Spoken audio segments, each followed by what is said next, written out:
Pemerintah Kota Denpasar memberikan pelatihan pemilahan sampah bagi ratusan pengungsi Gunung Agung yang berada di posko pengungsi Jalan Gurita Denpasar.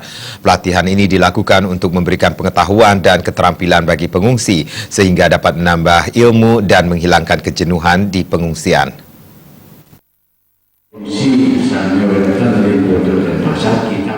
Pelatihan pemilahan sampah melibatkan Dinas Lingkungan Hidup dan Kebersihan DLHK Kota Denpasar bekerjasama dengan Bank Sampah Pagan Asri.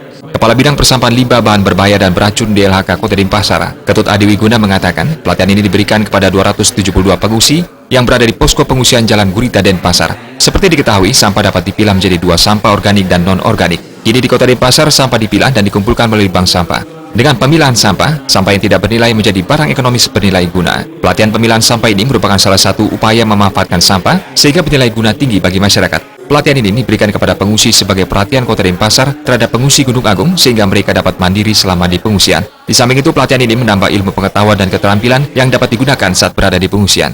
Bekal pengetahuan dan keterampilan ini juga berguna bila pengungsi nantinya kembali ke rumah masing-masing. Bila memiliki kesibukan, kejenuhan dan kesedihan selama di pengungsian dapat dikurangi. Memberikan edukasi kepada pengungsi memilah sampah yang benar.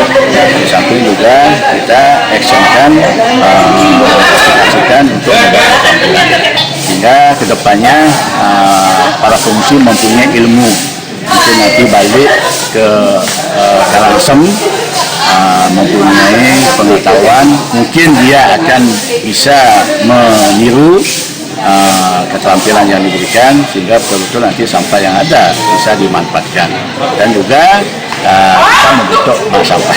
Karena harapan kami ke depan para pengungsi ini sudah mulai kita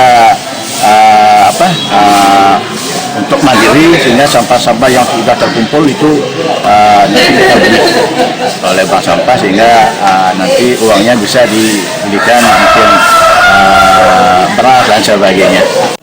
Sementara Ketua Bank Sampah Pagan Asri, Ketut Yudi Mahendra mengatakan dalam pemanfaatan limbah sampah ini, sampah seperti kertas koran maupun bambu dipilah untuk diolah kembali menjadi kerajinan berupa bokor, kebet maupun kerajinan lainnya yang bernilai tinggi dan dibutuhkan oleh masyarakat. Tentunya pengungsi ini maksudnya kami berikan edukasi, pembelajaran, tentunya ada bekal untuk mereka nanti pada saat mereka pulang dengan mengganti bahan yang dibuat. Biasanya mereka di kampung ambil dari alam seperti dari bambu, dari akar-akaran. Sekarang kita ganti dengan limbah yang ada di sekitar kita yaitu dari kertas. Tapi yang plastik ada juga, plastik, botol ada juga. Tapi yang paling banyak peminatnya dan diperlukan oleh masyarakat itu seperti ini yang dari koran. Bokoran untuk menjenuhan, untuk sembahyang itu paling banyak peminatnya. Diharapkan pelatihan dapat bermanfaat bagi pengungsi dalam mengembangkan diri.